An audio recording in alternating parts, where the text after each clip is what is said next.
Үй бүлөлүк медайым Бактыгүл Сатыбалдиева 30 жылдан бери медицина тармагында үзүрлүү эмгектенип келет. Айылдагы 1400 адамдын 90 баланын саламаттыгы колу жеңил доктурдун камкордугунда.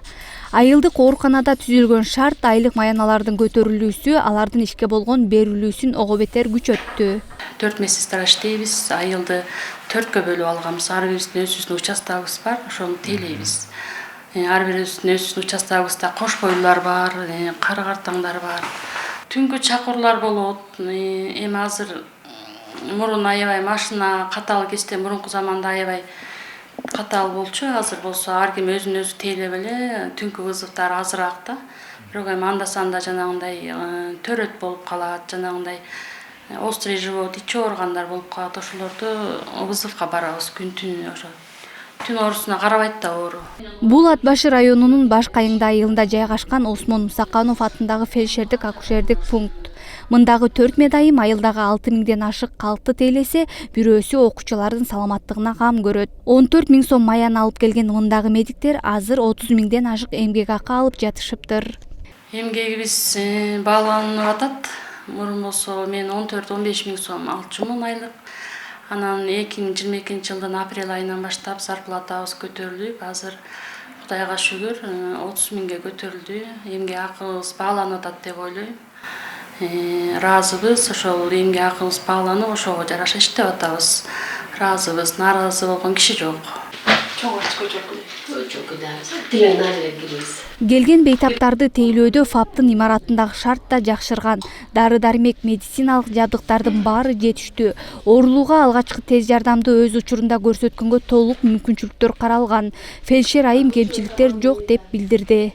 Бизде муктаждык деле жок. Биринчи тез медициналык жанагындай жардам көрсөткөнгө дары-дармектерибиз жетиштүү. Медициналык жабдыктар тоже жетиштүү, ковидтин маалында көпкө берилген.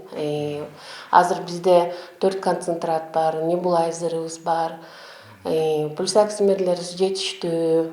Эми келип калган элге жакшы эле жардам көрсөтүлөт биякта.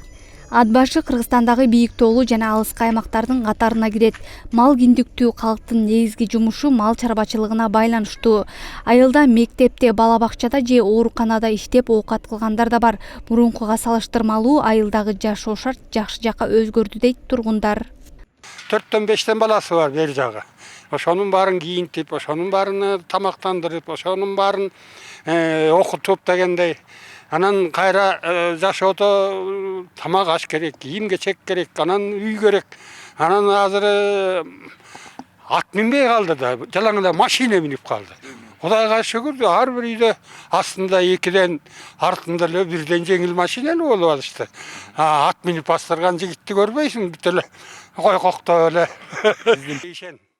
Бейшен Момуналиев ушул айылдын аксакалы, 82 жаштагы карыя эмгектин ардактуу ардагери. Буга чейин дары-дармектен артпай жаткан пенсиясы 20 000ге чейин көбөйгөнүнө кубанган аксакал эми неберелерди ойноткону жарап калды деп сүйүнүчүн айтат. Мугалимдердин айлык акылары, врачтардын айлык акылары, мамлекеттик социалдык кызматтагы кызматкерлердин айлыктары, куралдуу күчтөрдүн айлыктары, кызмат кылгандардын баарынын айлыктары көбөйүп, канааттандырарлык болду да. Анан биз мен пенсиядагы 82 жаштагы карыямын.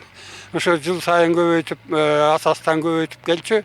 Ошо 5%. Былтыр болсо 10%-тан ашык 3,5 000 сом кошулду менин. Азыр пенсиям 20 500. Жашоого улгайгап калгандан кийин дары-дармек, дарылануу анак-мынакка көбүрөөк кетет экен. Ошондон ашып калды тиги бала бакырабызга дагы кичине. Былтыркы жылдын октябрь айында президент Садыр Жапаровдун тапшырмасына ылайык пенсия 1700 сомдон 3400 сомго чейин көбөйтүлгөн. Ал эми дарыгерлердин эмгек акысы 2021-2022 жылдары катары менен 2 жолу көтөрүлгөн. Сезим Милимбекова, Үсөн Камчыбеков, 7 канал, Нарын облусу.